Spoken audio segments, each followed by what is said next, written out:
Urban जी मोहम्मद बिन क़ासिम जी अॻुवाणीअ में अटिकल 94 हिजरी सन 713 ईस्वी में सिंध ते हमले खां अॻु हीअ मुल्क हिंदू घराणे जे हुक्मरानी हेठि हो, जंहिं जी राजधानी अरोड़ रोड़ी जे हाणोके शहर वेझो वाक़िअ हुई, जेको तॾहिं मेहराण या सिंधु दरिया जे किनारनि ते वाक़िअ वॾो शहर हो, जंहिं में शानदार इमारतूं ठहियल हुयूं, जिन में कुशादा बाग़ीचा शहर जे चौधारी ऐं ॿाहिरां मौजूदु हुआ।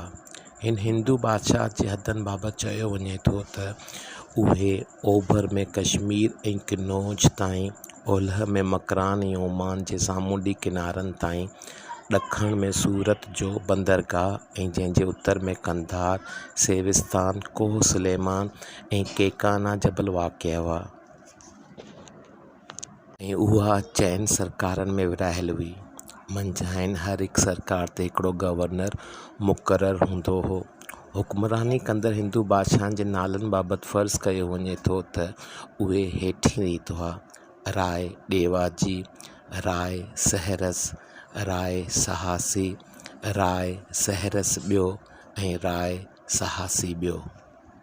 हिननि जी हुक्मरानीअ वारे दौर बाबति फ़र्ज़ु कयो वञे थो त उहो दौर 137 वरह ताईं पखिड़ियल हो।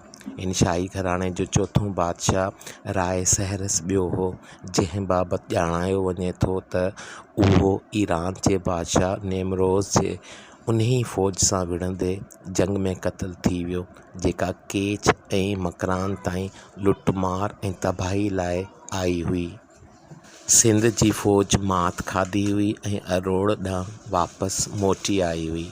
हुन जे जानशीन राय सहासी ॿिए बाबति भाईंजे थो त उन पंहिंजी बादशाहत ॾाहप सां कई ऐं चङी रीति हुक्मरानी कई हुई।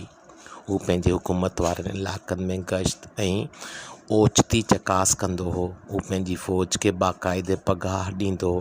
हू लहंदड़ फ़सलनि ते क़िस्तनि में महसूल वठंदो हो ऐं अनाज ते महसूल में छूट ॾींदो हो, पंहिंजी रियत खे इन्हीअ शर्त ते त उहे हुन लाइ 6 क़िला जोड़ींदा, जिन में अरोड़, सेविस्तान, उच, माथीलो, मोड़ ऐं सिवराय शामिल हुआ। हिकिड़ो ब्राह्मण चचपुट सेलाइच, जेको राय सहासीअ जो वज़ीर आज़म हो, पर उहो कंहिं बि रीति हुन जी रिश्तेदारी में न हो। भाईंजे थो त तंहिं हुन जी बादशाहत में लोभ रखी हुई जो राय सहासीअ जी अटिकल 10 हिजरी 630 ईस्वीअ में मौत खां हिकदमि पोइ मरूम बादशाह जे माइट राना महरथ जे बादशाहत ॻड़काईंदड़ खे धिकी ॿाहिरि कढण जे मक़सद सां जोधपुर वेझो फ़ौज गॾु कई हुई, जी अॻुवाणीअ में विढ़ंदड़ फ़ौज खे शिकस्त ॾेई संदसि तख़्त ते वेहण में सोभारो थी वियो हो। चच 40 वरह ताईं हुक्मरानी कई ऐं हुन जी मौत खां पोइ संदसि भाउ चंदर बादशाह बणियो, जंहिं मुल्क ते 8 वरह ताईं हुकूमत कई ऐं पोयां पंहिंजे भाइटे ॾाहिर चच जो वॾो पुट खे जानशीन छॾे वियो।